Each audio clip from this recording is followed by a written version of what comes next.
The Republican Party is like a mandatory cell phone update. You let it do the update. What's the problem here? Oh, look at that. When you have an expensive cell phone, you want it to immediately take a shot. You don't want it to think about it. You don't want it to miss the moment. You want it to work. And when it doesn't work, you get ticked off. This is what it's like watching the Republican Party today. They do a big update, it's a new Republican Party, and then half the time it's not taking the picture that you want. Thanks a lot, GOP. Thanks a lot. There's probably been no greater friend to the state of Israel than Donald Trump in recent years. He blocked Iran's goal of taking over the Middle East. President Donald Trump signed peace deals between Israel, the UAE, and Bahrain. The Jewish people could always count on Donald Trump being there for them. People have fickle memories. It's now 2022, and the news story is Donald Trump is a bad person because of the dinner guests he invites. Yes, that's right. Here's a tweet showing Kanye West flying on his private jet with Putin admirer Nick Fuentes. Nick Fuentes admires Putin. Fuentes rallied the crowd. Can we give a round of applause for Russia? Yes.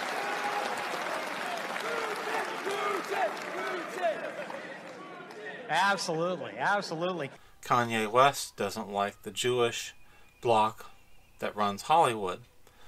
And both of them attended a dinner with Donald Trump at Mar-a-Lago. So what's wrong with that?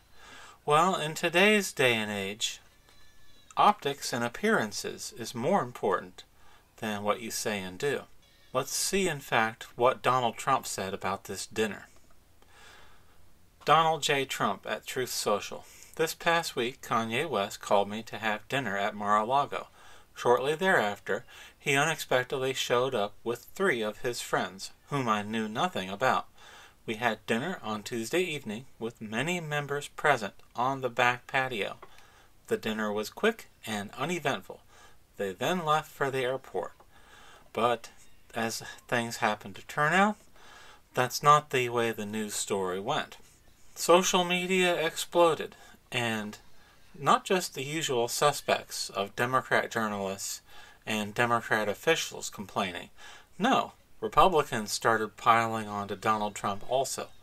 Smelling blood in the water, there are Republicans who think that this is the time they can dethrone Trump. And fact is, the field is wide open in 2024 for the next president to replace Joe Biden. It could be Governor Asa Hutchinson of Arkansas. It could be Mike Pence. These people have sensed there's an opportunity here to get rid of Trump by dividing Trump from his base of support.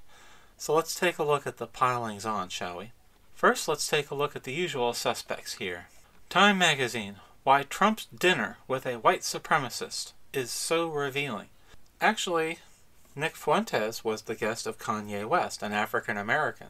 So in the view of white Democrat Chuck Schumer, a black man is not allowed to choose who he has dinner with. Last week, it was reported that Donald Trump, the former president of the United States and Republican standard-bearer, had dinner at Mar-a-Lago with a notorious bigot who fancies himself a leading thinker on the extreme edges of the hard right, embracing everything from white nationalism to anti-Semitism to outright Holocaust denial. Why is it so important for Chuck Schumer to tell a black man who he can and cannot have dinner with?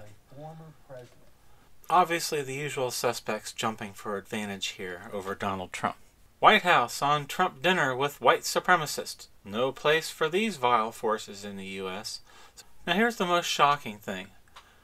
One of the first people that almost broke his legs running to a microphone to denounce Donald Trump for this dinner was GOP Arkansas Governor Asa Hutchinson, possible 2024 presidential candidate, blasts Trump for hosting white supremacists, as detailed by USA Today.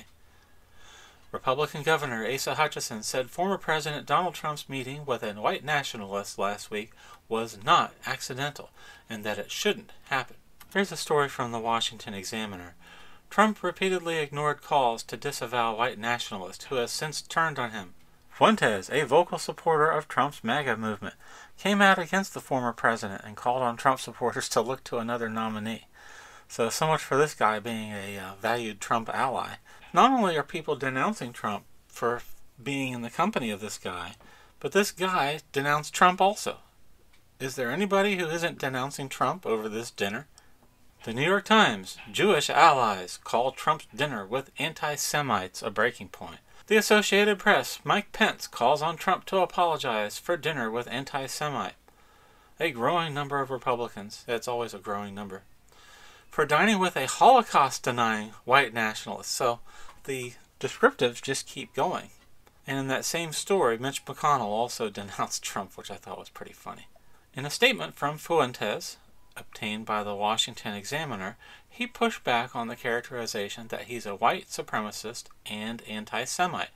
Quote, "I reject all labels other than Christian American," he said. I just read for you endless news stories and commentators stating this guy is a white supremacist and anti-Semite, but he doesn't actually describe himself in those terms. Do we have any actual journalists covering this story? So I've allowed this story to percolate for a few days to try to collect my thoughts on it. The reaction of the Democratic Party is as usual.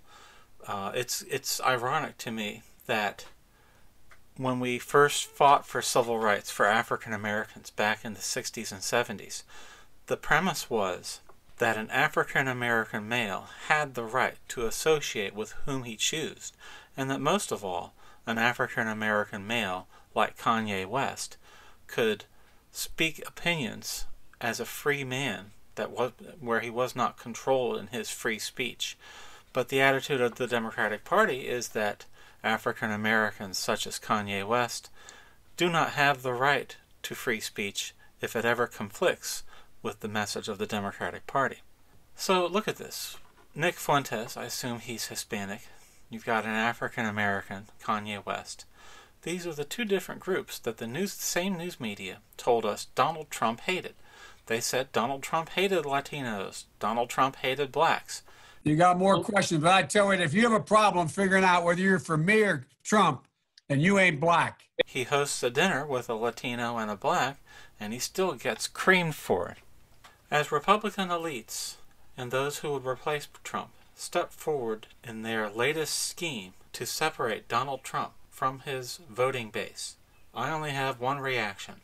I'm going to change my party registration from Republican to Libertarian, and like Fox News personality Kat Timpf, I will no longer care whether our country is being sold out by Mitch McConnell and the rest of the GOP Country Club elites, because that will no longer be my party, just as they've told all of Trump voters that the Republican Party is no longer their party. Thank you.